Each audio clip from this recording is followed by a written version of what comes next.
Lions haven't won on Thanksgiving since 2003, but that year also against the Green Bay Packers. Hey, how are you, folks? Jason Horowitz, NFL.com's Pat Kirwan. Glad to be with you here on the NFL Preview Show presented by Tyson Anytizers. Before we get into anything, happy Thanksgiving, buddy. Happy Thanksgiving to you, my friend. And this is a great Thanksgiving tradition, despite the people that want to take football away from Detroit. There it is.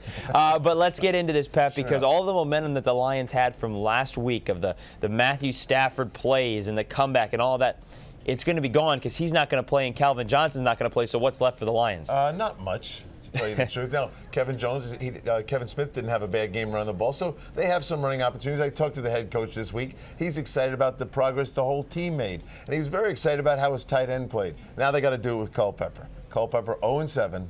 As the starting quarterback for the Detroit Lions. And Culpepper was the starter when they played the Packers earlier this season, and they got shut out 27-0 in Green Bay. Now you talk about Green Bay and what the Packers are doing. They're 6-4.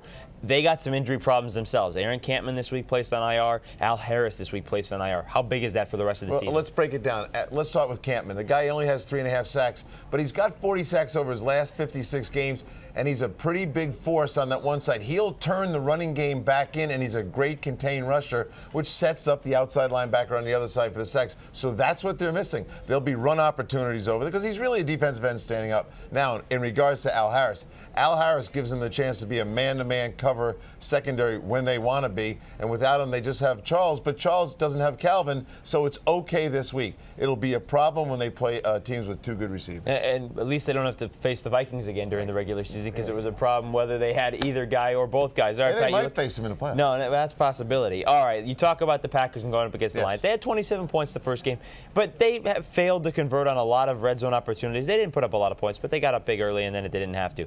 In this ball game, how did the Lions keep it close?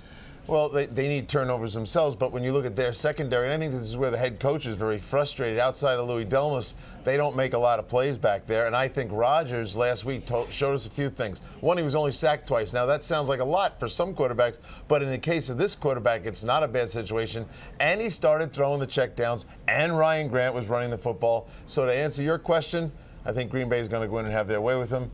I think this is the 19th time they've played each other on Thanksgiving. It is. It's the most. You've probably seen a couple. It's just a couple. That's the problem. It's the most that it's played all time in terms of Lions against one opponent. You think Green Bay goes in and have their way, kind of like the Titans did last year? Yeah, I think Green Bay goes in there and they're going to win by more than a touchdown in this game for sure. Oh, so you're keeping the theme from last week, more than a touchdown? Not a lot. Not this week as many games. All right, just on Thanksgiving. We'll see how it all plays out. It is Thanksgiving Day, Thursday. It's 12:30 p.m. Eastern. And for more on this game, stay right here with CBSSports.com. That'll do it for the NFL Preview Show, presented by Tyson Anytizers, the meaty Good Man Snack. For Pat Kirwan, I'm Jason Horowitz. Happy Thanksgiving. Take care, folks.